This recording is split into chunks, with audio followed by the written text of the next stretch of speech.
اللہم صلی علی سیدنا و مولانا محمد معدن الجود والکرم وآلہ وصحبہ وبارک وسلم۔ اللہ تبارک و تعالیٰ کی حمد و ثنا اور نبی رحمت صلی اللہ علیہ وسلم کی بارگاہ عالی مرتبت میں ہدیہ درود و سلام عرض کرنے کے بعد رمضان المبارک کی پرکیف، پر نور اور پر بہار ساعتوں میں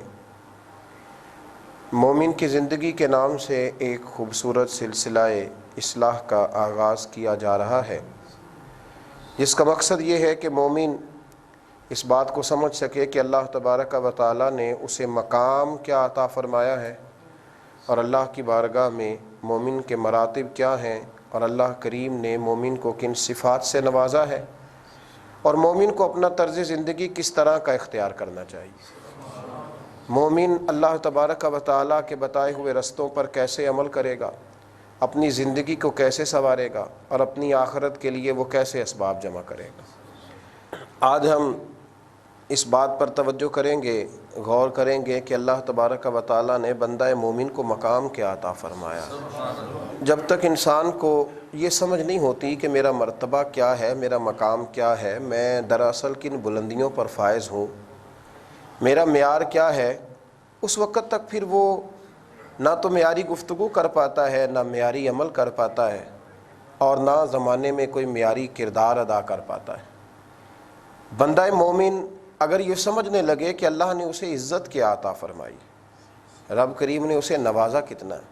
اس کا اعزاز کتنا ہے، تو پھر اس کی باتیں، اس کا لب و لہجہ، اس کا اٹھنا بیٹھنا اور اس کا بات کرنا ایک اعزاز والا عمل ہو جائے گا۔ وہ ہر چیز میں معیار کا خیال کرے گا، معیار کا خیال کرے گا ہر چیز میں۔ قرآن مجید فرقان حمید نے نبی کریم صلی اللہ علیہ وسلم کی امت کو بہترین امت قرار دیا۔ فرمایا میرے نبی کریم علیہ السلام کا کلمہ پڑھنے والوں، کنتم خیر امتن، تم اپنے آپ کو کبھی بھی کمزور اور چھوٹا محسوس نہ کرنا، تم بہترین امت ہو۔ اخرجت للناس، تمہیں لوگوں کے بھلے کے لیے بنایا گیا، تم بہترین لوگ ہو۔ معیار کو پہچانو، وہ جو کہا گیا نا کہ من عرف نفسہ فقد عرف ربہ، جو یہ پہچان گیا نا کہ میرا مقام کیا ہے، میں کیا ہوں، وہ تو اپنے رب کو پہچان گیا۔ اگر انسان کو یہ پتہ چل جائے کہ میرا دراصل معیار کیا ہے، تو پھر وہ کھانے میں بھی احتیاط کرتا ہے، بولنے میں بھی احتیاط کرتا ہے، پھر وہ سمجھتا ہے کہ میرا سٹیٹس ہے، مجھے اس کے مطابق چلنا چاہیے۔ جو آدمی سمجھتا ہے کہ میں کسی بڑے گھرانے سے ہوں تو وہ کبھی بھی چھوٹا جملہ نہیں بولتا، چھوٹی حرکت نہیں کرتا، چھوٹی بات نہیں کرتا۔ جو سمجھتا ہے کہ میں پڑھا لکھا ہوں تو وہ آدمی کبھی بھی معیار علم سے گری ہوئی گفتگو نہیں کرتا۔ جو شخص کہتا ہے کہ میں صاحب عقل و دانش ہوں تو کبھی بھی وہ بیوقوفوں اور احمقوں جیسا جملہ نہیں بولتا۔ تو اگر مومن کو سمجھ آ جائے کہ اللہ نے اسے مقام کیا عطا فرمایا ہے، تو پھر یہ مومن ہو کے دائیں بائیں دیکھے یہ ممکن نہیں ہے۔ قرآن مجید فرقان حمید نے کہا ان الذین آمنوا وعملوا الصالحات اولئک هم خیر البریہ، فرمایا بے شک جو ایمان لانے کے بعد اچھے عمل کریں وہ تو ساری مخلوق سے بہتر ہیں۔ مومن تیرا درجہ ہے، تجھے اللہ نے مخلوقات پر فضیلت عطا فرمائی، مخلوقات پر اللہ نے تجھے درجہ دیا ہے، تیرا ایک سٹیٹس ہونا چاہیے، تیرا ہر معاملے کے اندر ایک معیار ہونا چاہیے۔ تو سمجھ تو کیا ہے، تو عام اقوام کی طرح نہ بولے گا، نہ کھائے گا، نہ سوئے گا، نہ اٹھے گا، نہ پہنے گا، تیرا معیار ہے۔ آپ ذرا اس بات پر غور تو فرمائیں کہ میرے نبی کریم علیہ الصلاۃ والسلام بیت اللہ شریف کے سامنے کھڑے ہیں، بیت اللہ شریف کے، اللہ کے گھر کے سامنے کھڑے ہیں، اللہ کا گھر، وہ گھر جسے پہلے فرشتوں نے بنایا، وہ گھر جسے حضرت آدم نے بنایا، وہ گھر پھر جس کی تعمیر حضرت ابراہیم خلیل اللہ نے فرمائی، حضرت اسماعیل ذبیح اللہ نے فرمائی، وہ گھر جس کو میرے نبی کریم علیہ السلام دیر تک بیٹھ کر دیکھا کرتے تھے۔ جملوں کی ترتیب دیکھیں اور ذرا تولیں اپنے آپ کو، اتنا بلند مقام بھی کسی کو ملتا ہے اور ابھی اس نے عمل کوئی نہیں کیا۔ ابھی نیک ہونا، نمازی ہونا، روزے دار ہونا، حاجی ہونا یہ الگ بات ہے، ابھی تو صرف اس نے میرے رسول کریم کا کلمہ پڑھا ہے، ابھی نسبت مصطفیٰ ملی ہے، ابھی کلمہ پڑھا ہے، حضور بیت اللہ شریف کے سامنے کھڑے ہیں اور کعبے کو دیکھ کر فرماتے ہیں کعبے تیری بڑی شان ہے، تیرا بڑا مقام ہے، پر بندہ مومن کی عزت اللہ کی نظر میں کعبے سے بھی زیادہ ہے۔ مومن اپنا مقام تو سمجھے، یہ کمزور بات کرے گا اگر اس کے پہلوؤں کے اندر کچھ کمزوری آئے گی، اگر اس کے لب و لہجے کے اندر کہیں کوئی ایسے معاملات ہوں گے کہ جو نہ قابل برداشت ہوں اور جن کا سٹیٹس اور معیار چھوٹا ہو، تو اسے سمجھنا چاہیے۔ بھئی ایک نیک باپ جب اپنے بیٹے کو غلط جگہ پہ جاتے ہوئے دیکھتا ہے تو وہ ناپسند کرتا ہے کہ بیٹے تو اپنا معیار دیکھ، ہمارے خاندان کا طریقہ دیکھ، اپنے قبیلے کی بلندی دیکھ، اور تو کہاں گھوم رہا ہے۔ بندہ مومن یہ سمجھتا ہی نہیں کہ اگر اس کی زبان سے جھوٹ نکلے گا تو یہ اس کے معیار کے خلاف ہے، اگر یہ حرام کھائے گا تو اس کے مقام بلندے اور مرتبے کے خلاف ہے، اگر یہ بات اونچی کرے اور جب یہ بکنے لگے تو چند ٹکوں پر بکے گا تو یہ اس کا سٹیٹس نہیں، یہ اس کا معیار نہیں، اس کو دیکھنا چاہیے کہ یہ کیا ہے۔ اقبال کہنے لگے، اے نوجوان مسلم کبھی یہ تدبر بھی کیا تو نے؟ وہ کون سا گردو ہے جس کا ہے تو ایک ٹوٹا ہوا تارا؟ اس نے کہا تجھے پتہ ہے تیرا مقام کیا ہے، تجھے خبر ہے تو کیا ہے؟ بندہ مومن تو عام نہیں ہے، تو محمد عربی کا کلمہ پڑھنے والا ہے، تو رسول اللہ کا غلام ہے، تیرا ایک معیار زندگی ہونا چاہیے۔ تو چھوٹی بات کرتا ہے، کمزور بات کرتا ہے۔ میرے نبی کریم صلی اللہ تعالی علیہ وآلہ وسلم نے ارشاد فرمایا، میرے مومن کو تو اللہ نے یہ مقام عطا فرمایا ہے، میرے مومن کو اللہ نے یہ درجہ دیا ہے کہ یہ بھی نیکی کا ارادہ کرتا ہے، رب اسے نیکی کا اجر عطا کر بھی دیتا ہے۔ اور محبوب کریم فرمانے لگے جب یہ نیکی کر لیتا ہے تو پھر اللہ فرشتوں سے فرماتا ہے اس نے کی ایک ہے، تم نے لکھنی 10 ہیں، اس لیے کہ یہ مصطفیٰ والا ہے، یہ محبوب والا ہے، یہ غلامی والا ہے، یہ کالی زلف والے محبوب کی غلامی اور گدائی کا دعویٰ کرنے والا ہے۔ اس کا ایک معیار ہے، ایک سٹیٹس ہے، ایک بلندی ہے۔ مومن کو یہ جاننا چاہیے کہ دیکھیں نا، مجھے کسی شخص نے کہہ دیا کہ آپ میرے گواہ ہیں، میری جماعت میں ہیں،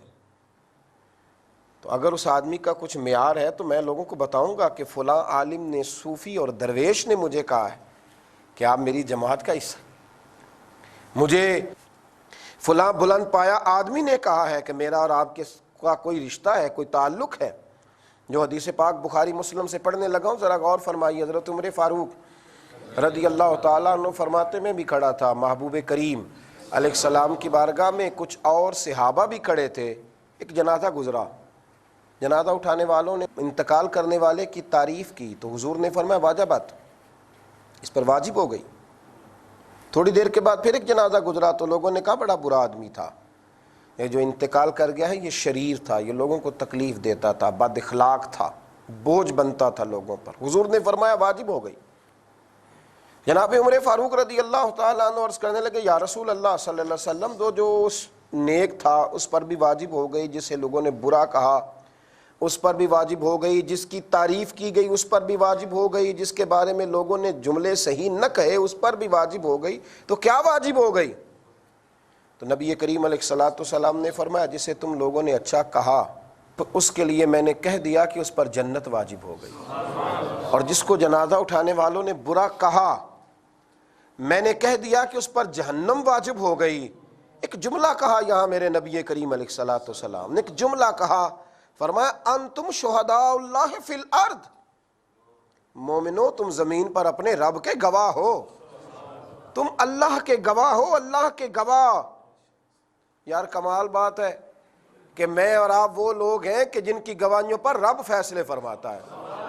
جن کی گواہیوں پر رب فیصلے فرماتا ہے۔ قرآن مجید کا دوسرا پارہ کھول کر کے دیکھیے گا، صبح قیامت اللہ نبی کریم علیہ السلام کی امت کی گواہیاں پچھلی امت کے حق میں قبول فرمائے گا۔ مومن ہو اور یہ اپنا معیار نہ جانے، اسے خبر ہی نہ ہو کہ میرا مقام کیا ہے۔ انتم شہداء اللہ فی الارض، فرمایا تم زمین پر اللہ کے گواہ ہو،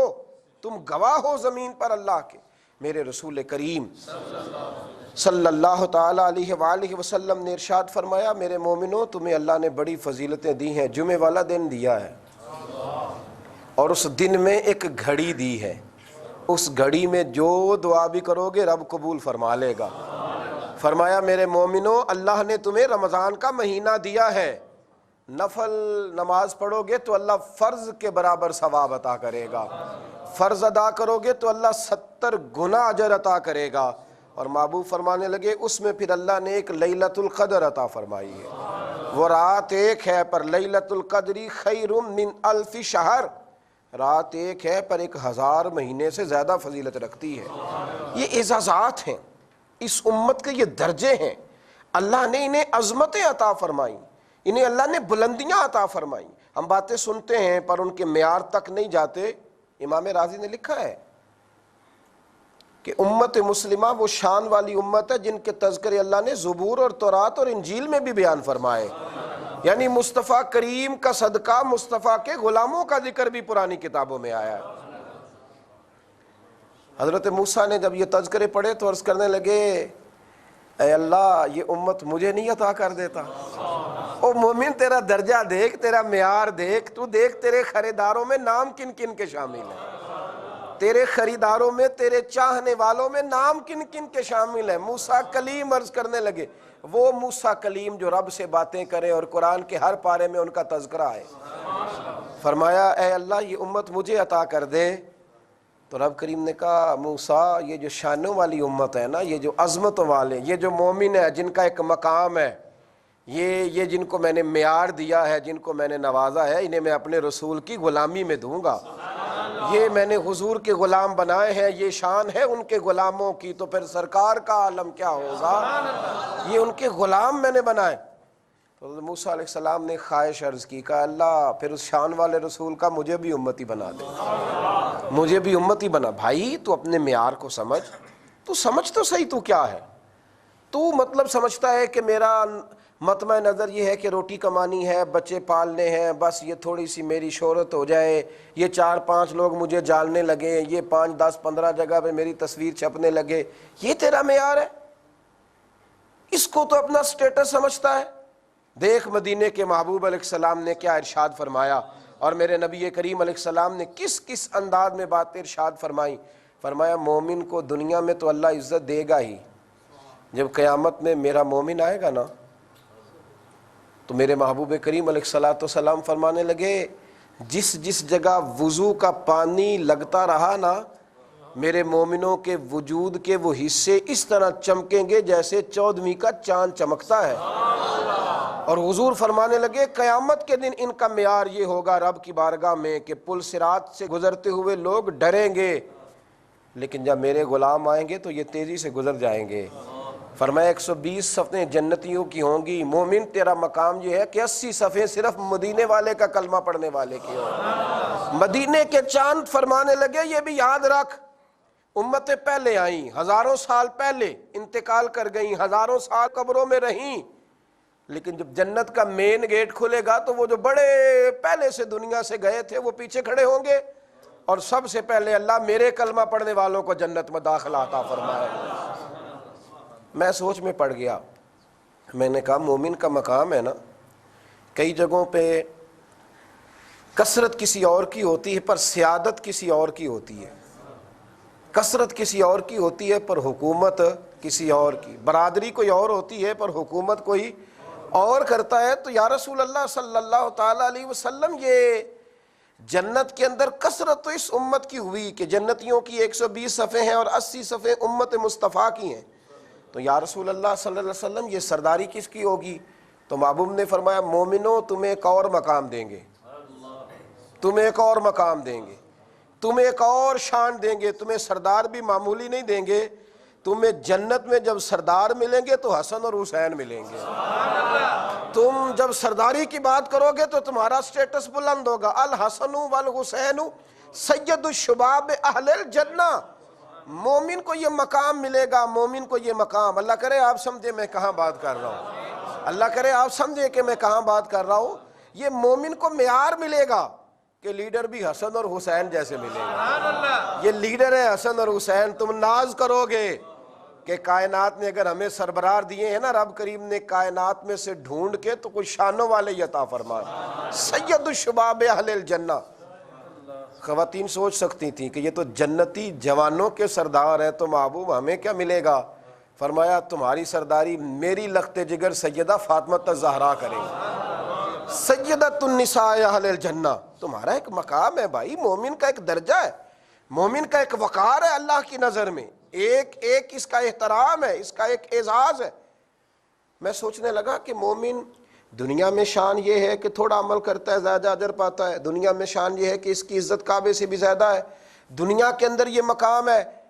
کہ یہ جنت میں بھی سب سے پہلے جائے گا، تو یہ بس اپنے لیے ہی سارا کچھ کرے گا یا کسی اور کے لیے بھی؟ تو میرے مصطفیٰ کریم نبی رحمت صلی اللہ تعالی علیہ وآلہ وسلم نے ارشاد فرمایا، ترمذی میں موجود ہے، مدینے کے اندر بنو تمیم قبیلہ سب سے زیادہ بکریاں پالتا تھا۔ میرے کریم رسول فرمانے لگے، قیامت کے دن اللہ میرے ایک مومن کے کہنے کی برکت سے، میرے ایک مومن کی سفارش کی برکت سے بنو تمیم قبیلے کی بکریوں کے برابر لوگوں کو جنت میں داخل کرے گا۔ یعنی یہ وہ لوگ ہیں جن کی گواہیاں دنیا میں قبول کر کے اللہ فیصلے کرے گا، اور مومنوں تمہاری گواہیاں قبول فرما کے، اللہ سفارش قبول فرما کے قیامت میں اللہ گناہگاروں کو جنت بھی عطا کرے گا۔ اس لیے میرے نبی کریم نے حضرت عمر سے اور مولا علی سے کہا کہ اویس کرنی سے ملنا اور اسے کہنا تو وہ مومن ہے کہ مومنوں میں تیرا مقام اونچا، اسے کہنا میرے گناہگاروں کے لیے دعا کرے، اسے کہنا، اپنا معیار سمجھیں، اپنا سٹیٹس سمجھیں۔ آپ دیکھیں آپ کیا ہیں، ایسے ہی ذرا پیسے نہیں ہیں اور ذرا غریبی ہے اور ذرا بیماری ہے تو اپنے آپ کو کمزور اور چھوٹا محسوس نہ کریں۔ میرے محبوب نے فرمایا تمہیں شانیں اتنی دے کے جا رہا ہوں کہ جب بھی جیو گے نا سر اٹھا کے جیو گے، وقار سے جیو گے، عظمتوں سے جیو گے۔ دعا کرتا ہوں رب کی بارگاہ میں اللہ ہمیں اپنا معیار سمجھنے کی توفیق عطا اور مقام مومن کی آنکھوں میں اللہ واضح فرمائے۔ آخر دعوانا ان الحمدللہ رب العالمین۔